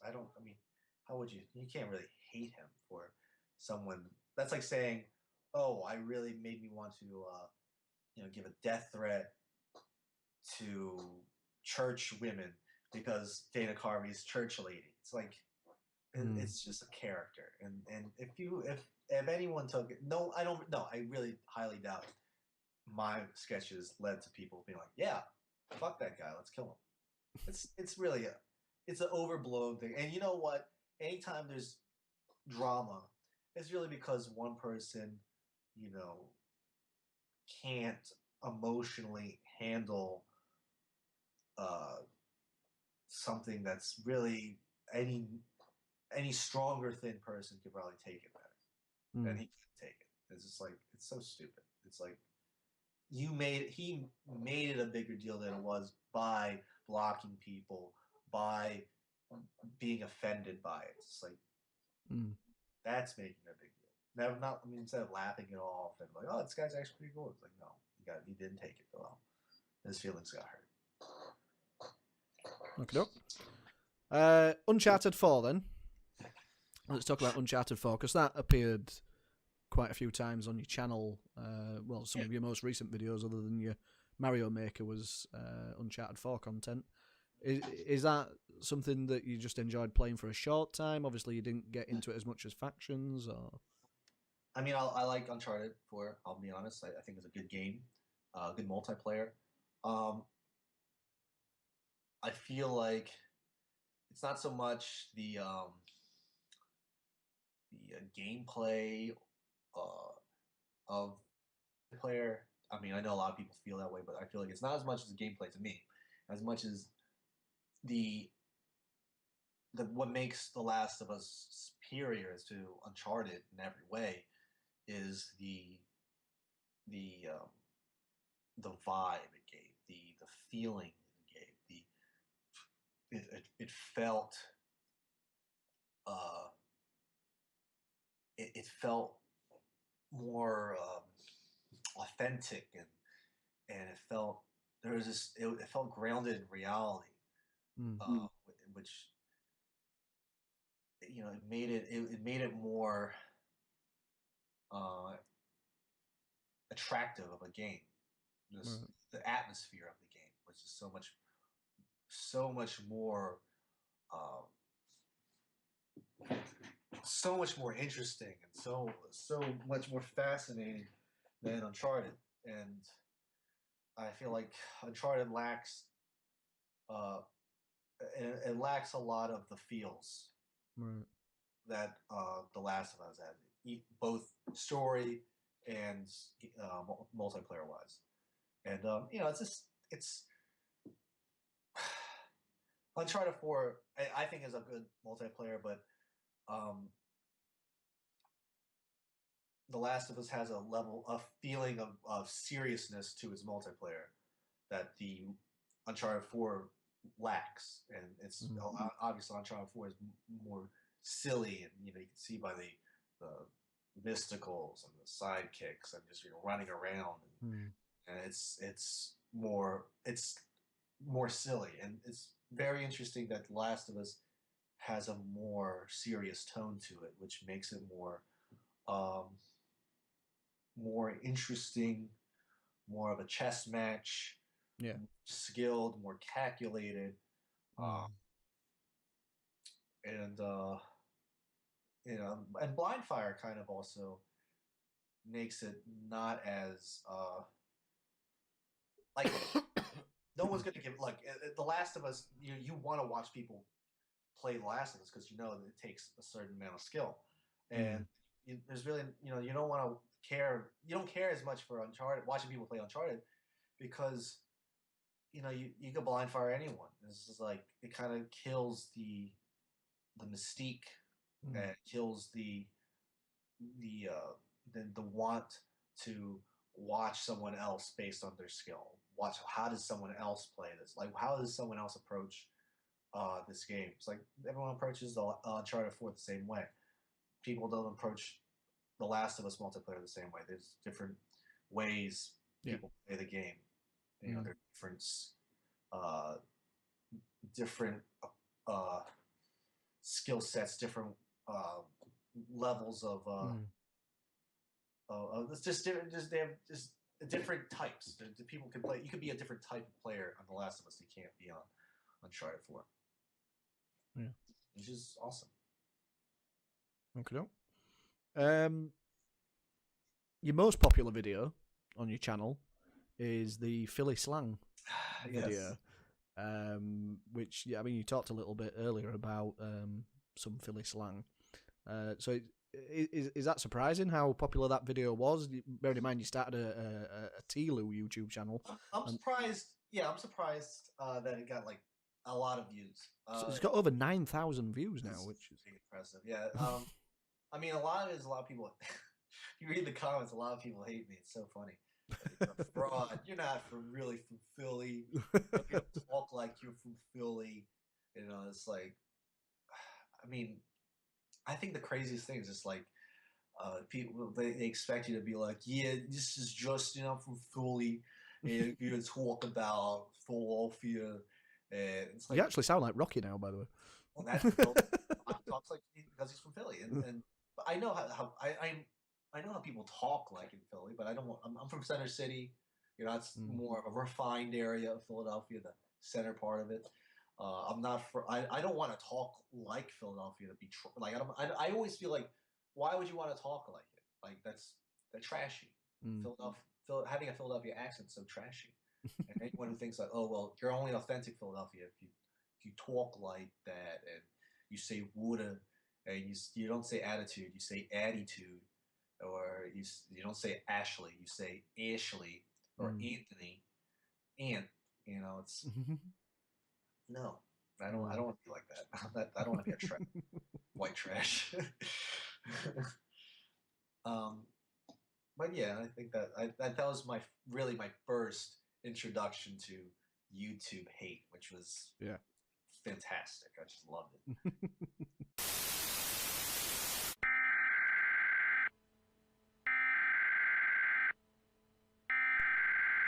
We interrupt our program to bring you this important message. Alright, let me tell you a little bit about Justin. I met him a few months before Remastered on PS3, and he was garbage, so I gave him shit for it. He remembered that. So fast forward 6-7 months, middle of Remastered, payday, I'm playing with Dirty Classic, Monica, a great Twitch streamer friend of mine, and he joins, she was a mutual friend, and we actually kicked it off. He remembered who I was. I didn't remember who he was. I didn't know who he was. I was like, hey, how's it going, man? I'm Valk, nice to meet you. And he's like, oh, I know who you are. I'm like, huh? I'm like, oh, you're a subscriber? He's like, you can say that. But, we kicked it off, and it was actually okay. I'm sure he was holding it. Some shit. Oh, that's so funny. But, yeah, and we got to know each other better. And then a few months later, he invited me to a Facebook group chat, and then we got to know each other better, you know, in that setting. You know, no medium, just talking, you know. And we had long party chats playing games, and I mean, I'm talking, we would be up to like fucking middle of the night sometimes, and just going off about shit. And I got to know him like a motherfucking brother. You know, and things went well. You know, I definitely would have called him a great friend. And then we decided to meet up with John and Devlin. We were all in a party chat, and it was just kind of, you know, simultaneous. We were just like, hey, we'll meet up, you know. And that happened. And I can tell you right now, he is larger than life in real life. I mean, he, no, don't get me wrong, he's short as hell, but like his personality just takes up the whole room, right? Just juxtaposed to his stature. I mean, it's fucking funny. But I love the guy. He's a big personality. He's extremely open and honest about everything and trusting. You know, he's a funny motherfucker. He's funny. He's got a great sense of humor, and he knows Philly very well, and he knows Philly culture, and he showed us around. We had a great time, you know, and we continue to talk to this day, almost daily. I'd say daily. You know, it's pretty rare if a day goes by we don't have some type of quip remark back to each other. But yeah, you know, we have differing ideologies in certain departments, but you know, we let that shit go. You know, I mean, it's the right thing to do. I mean, fuck, you saw how he roasted my ass at the fucking Valkyrie roast. He beat the shit out of me at that roast. Oh my god. Brought up the fucking divorce and shit. Fuck you. It's like you're just gonna be a single dead alcoholic. I'm like, damn. Fuck, anyways. But you know, I mean, I laughed it off because that's what it is. And later he was like, no, I meant it. I'm like, oh, okay. Fucking love you, Justin. Oh, man. Alrighty. Y'all have a good one. Peace. So your last video, which is the Mario Maker Rage video, it's the first video you've released for about 3 months. Yeah. You've already talked about why it's taken so long to release a video, or why you haven't posted for a while. But why Mario Maker Rage then? Why did you post that video? Why? I mean, The Last of Us was one of the first times I could watch someone play The Last of Us, and it kept me entertained. You know, there's a lot of other video games I like to play, but I don't like to watch other people play. Mario Maker is one of those games where it's entertaining to watch someone play. I go watch someone play Mario Maker. I find it to be such an incredibly interesting game. First off, Mario is amazing.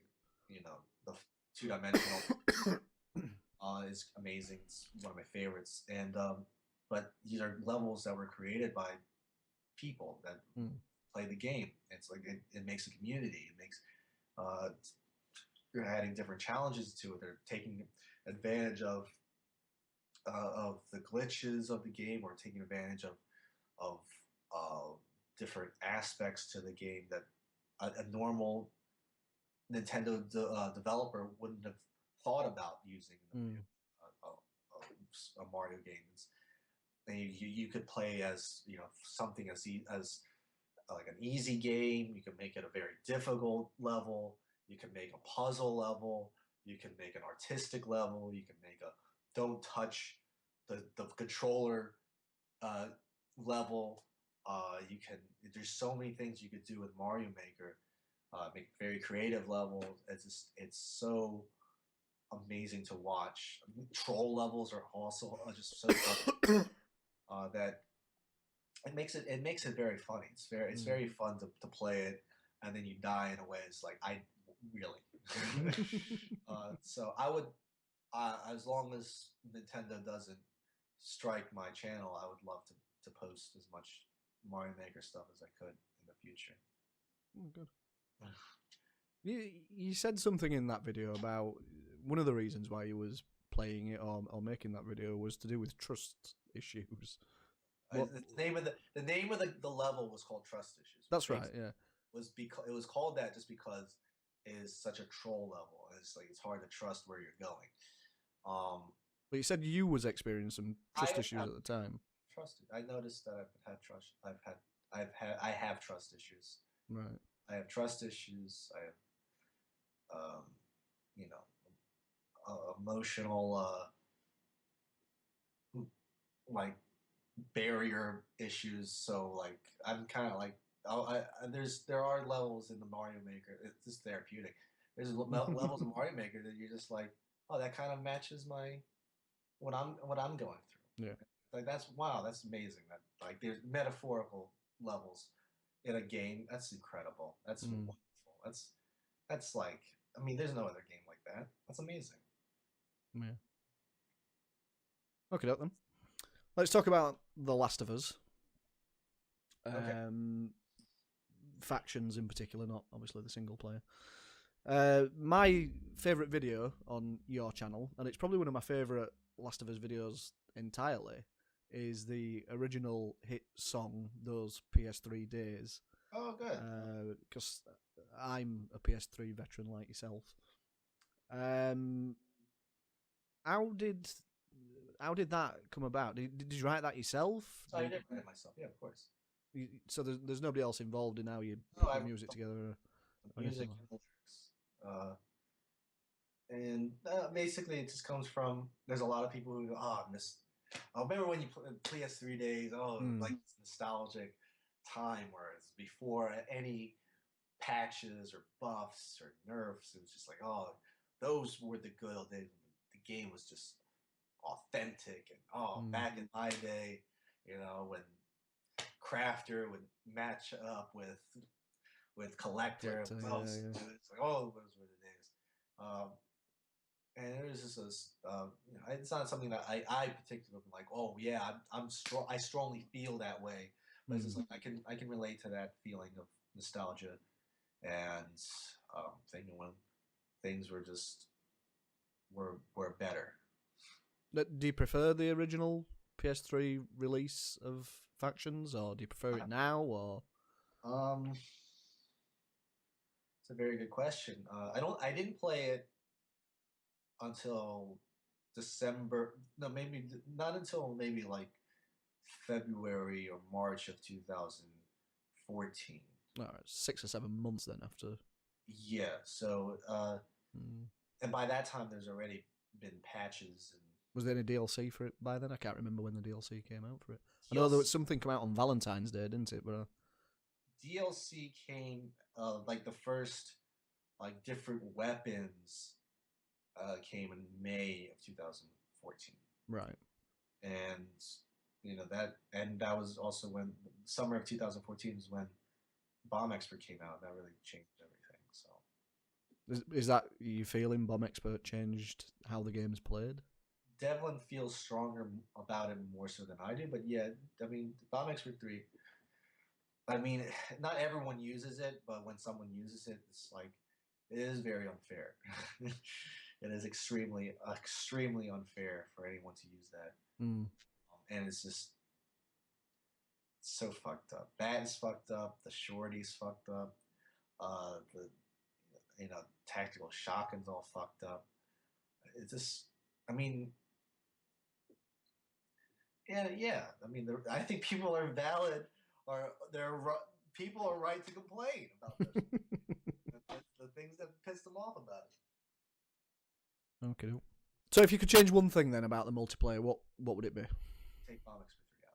Just Bomb Expert 3. Take it out. Either take that out or nerf Sharpshooter 3, because I feel like Sharpshooter has become such a almost overly necessary perk. Like if I want to be good, I need to have Sharpshooter on. And it's kind of like you can tell the difference when you go against, if you don't have Sharpshooter and you go against someone who has Sharpshooter, you're most likely going to lose that battle if you don't have sharpshooter person. Yeah. And it's frustrating when it's like, you want to experiment with other perks and experiment with other things, but there's only a few perks that are just like, this is necessary. You wanna win, you gotta have this perk, and that's one of those perks. Sharpshooter, reviver, first aid. Yeah, those perks. Just this is very necessary. Like sharpshooter, fat one, reviver, covert. Anything else is really whatever. It's like now you're just fucking around. Yeah. So if you couldn't take anything away, then what would you add in? Is there anything you think should be added in, like a particular perk or weapon or something that could change the multiplayer for the better? I think that we should be allowed to shoot our guns from swinging on ropes. I mean, that is not one that needs a perk. No. The one thing I'll say is that I feel like the bow should be 300, 600 parts for upgrades. Right. It's kind of crazy that it's 400, 800. Because it's not a thing where... So's the scope to full auto, by the way. That really makes no sense. That should be it's like, it's trash. It's a trashy weapon. Why is it 400? It's not a superior weapon to any other weapon in the game. So, like, you might as well bring that shit down. But the bow, especially because the bow, when you upgrade a weapon, you get the bullets in your clip get increased. The reload speed gets increased. The bow doesn't have a clip. Yep. So that's already like we're missing out. I mean, I know you could get the bow out quicker, so it's quicker reload, but that's about it. So make it like I think you got to make it cheaper if you don't have a clip in it. How would you make Factions 2 different then? Is there anything you want to see in Factions 2? I don't know. I mean, after playing Uncharted 4, is there anything from there that you think would fit with the Factions 2? That's a very good question. I mean, The Last of Us is very good. You have to I feel like just anything different. I would add make it like 5v5. Right. Like make it a little bigger. Make the maps a little bigger. You just open it up a little more. The maps on Factions are actually quite big, but everything always takes place in the same areas, doesn't it? It's like Lakeside. Nobody ever uses the bottom area very much, or Checkpoint. Nobody uses the firehouse or anything. A lot of the map is unnecessary. But I don't know. I really don't think there's a whole lot. I would say that they did a lot of good things with Uncharted that they learned from The Last of Us. Take the good from it, put it into The Last of Us. Use different game modes. Actually like care about it. It felt like they didn't really give a shit after a while. The Last of Us multiplayer.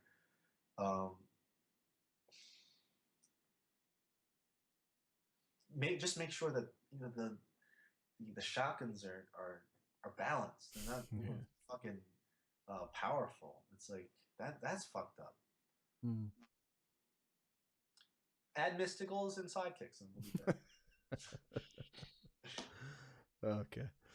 All right. So, how do you feel about The Last of Us with the social media aspects? Then, what about the Reddit community, the Facebook groups? Because you're an admin for one of the Facebook groups, aren't you? I think the problem with the community now, via Reddit, via Facebook community, is everything that has been or needed to be said or has been said already. And so while you go back to these communities, they're just repeating the same questions over and over. It's like, we talked about that a year ago, 2 years ago. So what's the things like, hey, you ever notice like tactical shotgun is really fucked up? I was like, yeah, no, we've been there. Like, hey, you know, Bobbybarks Reviews 3 kind of bullshit. Yeah, we know. Do you still visit these social media sites? I remember I used to visit like every day. I visited every day. I would be at work checking it out. It pretty much was a bookmark in the computer that I was at work. But yeah, I don't really check it out anymore. Right. Is it because it just became like people that I don't know are posting, and really all these newbies, and all these newbies are just asking the same questions that we've already asked. Do you not think, as somebody who's experienced, you could help these newbies out with something? Or you're just not interested anymore? How am I like, yes. If someone says, you know, oh, we should, you know, don't you think that, you know, we should add like they should nerf the shorty, or oh, I think that there should be a, you know, a new map or a new game mode. It's like, what do you say to that? It's like all I could be. I would be cynical and say, get over it. The game is old. They're not coming back to it. Move on with your life. Find something interesting to do. Find something to do with your life. If I had a penny for every time somebody had asked me for a zombie mode or a clicker mode. Hey, don't you guys think it would be cool if it's like clickers and like, yeah, we know. You're not the first person to think that. We thought that. We've been over that. And to the point where we got over it and we moved on. They could maybe add them in as sidekicks for TLOU too. I would be up for sidekicks. I'd be up for sidekicks, mysticals. What other bullshit did I Okay then, so The Last of Us on YouTube. You had a little shout out series going. Yeah. On that's actually how I got noticed. I featured in one of your shout out videos.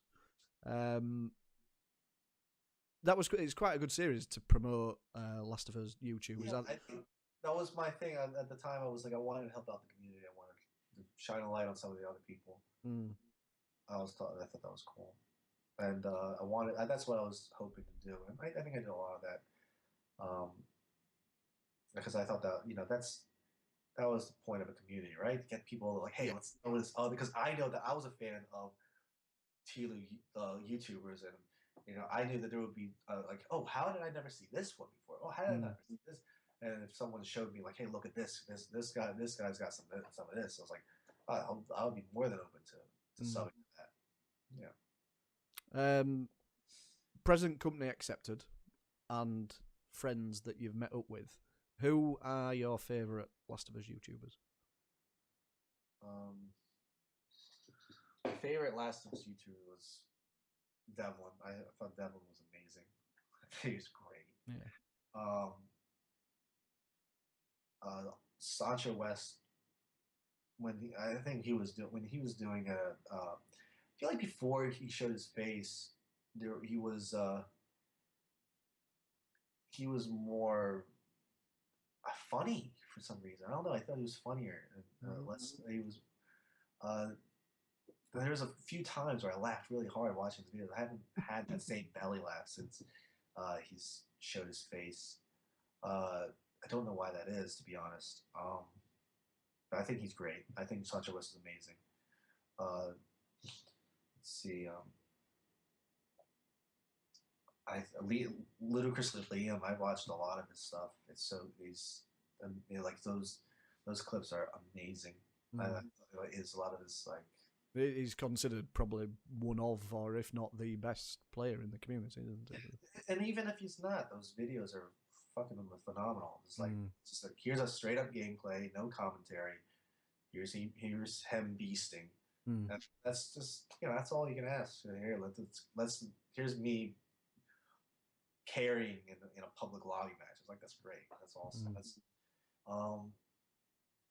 you know, let's see. I like your channel. I did say present company accepted, though, Justin. You know, I didn't. Oh, is that what you meant by that? I didn't want you to feel like you had to say me because we're doing this, but I just feel very pushed and obligated. Let's see. those are the big three for me. Is there any channels that you still watch regularly when they post videos? No. No, there's none. I liked. I mean, I kind of like 8 individuals. I mean, even though it's like a bunch of comebacks, which gets very repetitive. Still, like sometimes it's still kind of interesting to watch it. Are you still subscribed to all the Last of Us YouTubers? Or? All of them, yeah. I see them on my shit. I watch them. Is there any that you don't think people are aware of that deserve a shout out? Fallen Apathy is one. Hmm. I like him. He loves using the hunting rifle 9mm, and I think he has had some good video clips that were I liked. Mm. I think that's about it.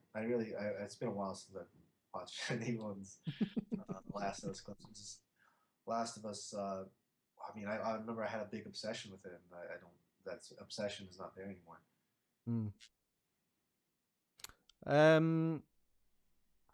What pet peeves have you got about the community?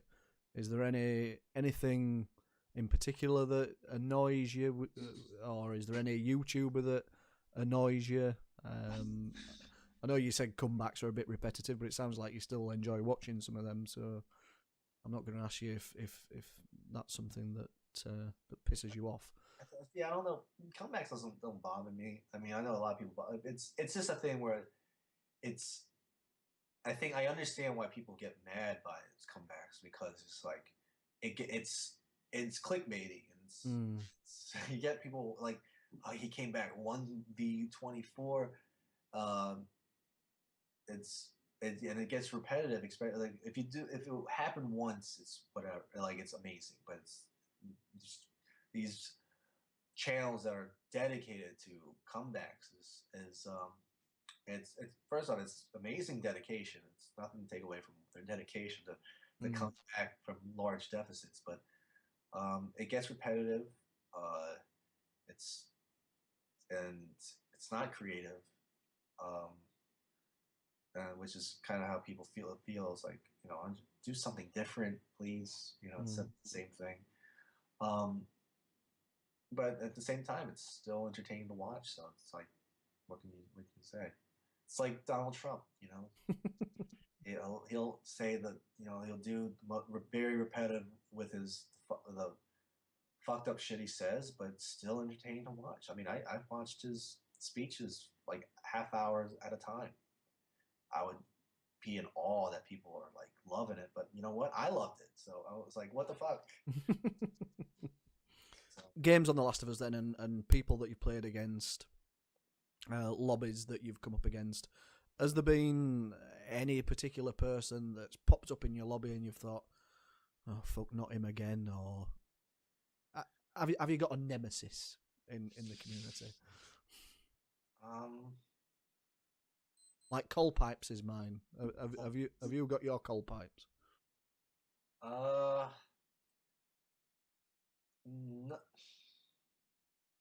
No one in particular, but I would say that anytime I see any high levels, like anyone in the 800s, 900s, I'm already like, let's get out of here. Right. That's just not, because I don't feel like trying that hard. I don't feel like going against a good group, a good coordinated group. I want to go against noobs, and I want to feel better, and I want to feel like I'm shooting AI. That's what I want.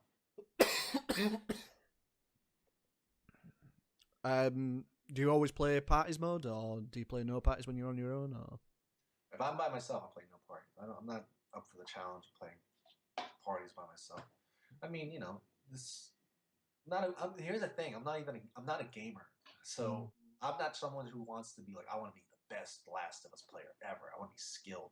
It's like I just do. It's a fun game that I was obsessed about for a long time, and it's very fun. And so I'm not really gonna try to push myself to be better in any measure. You said earlier that you were in a clan. Is that right? Have you played?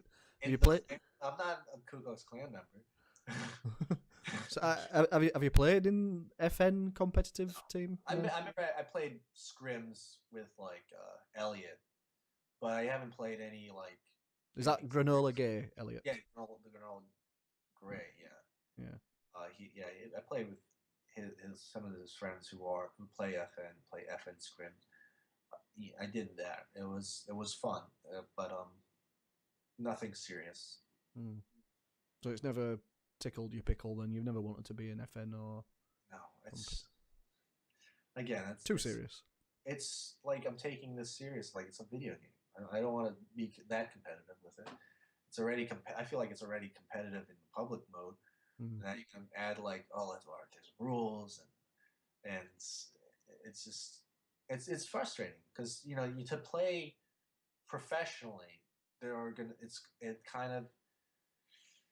you have to play defensive and you have to really be really put in thinking mode, and you have to have this strategic plans of how you attack the other team.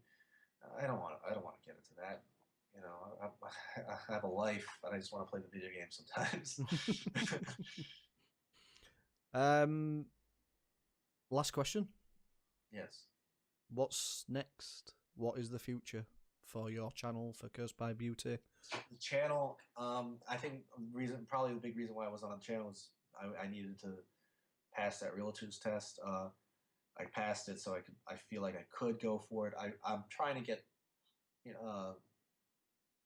to make realting a career, something to make good money from.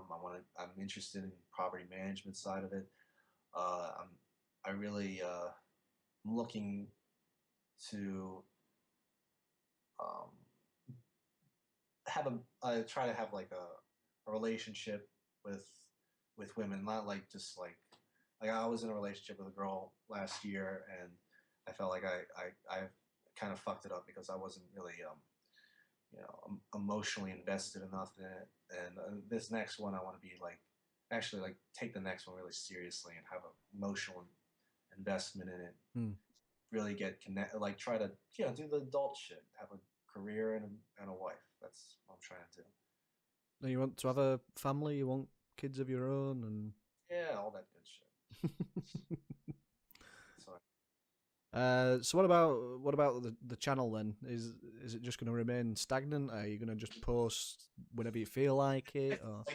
Nothing scheduled. I mean, I had that fire in my belly when I was posting, and I hope to get that again. At the moment, it's kind of not there.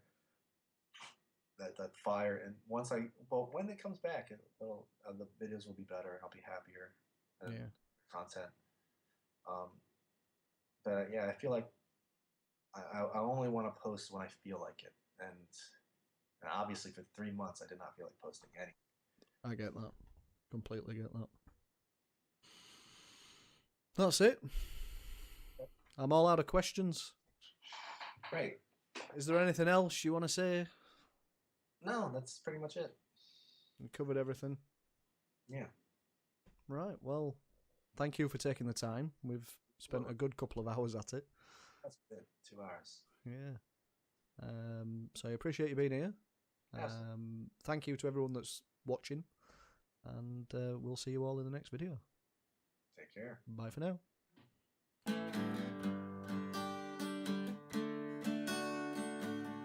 Take me back to those PS3 days. Take me back when this game was so great. Before any patches or DLC, this game was for me. Take me back when the semi-auto was the most OP.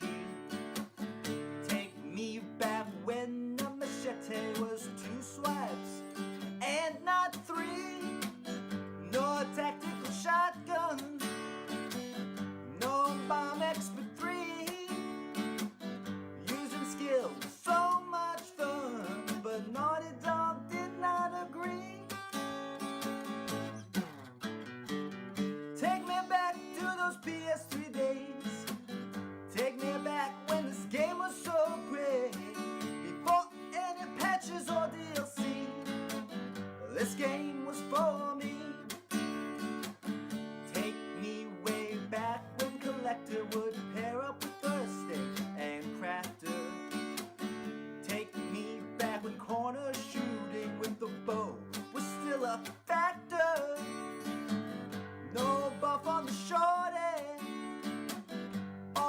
first rifle too. 30 frames, never felt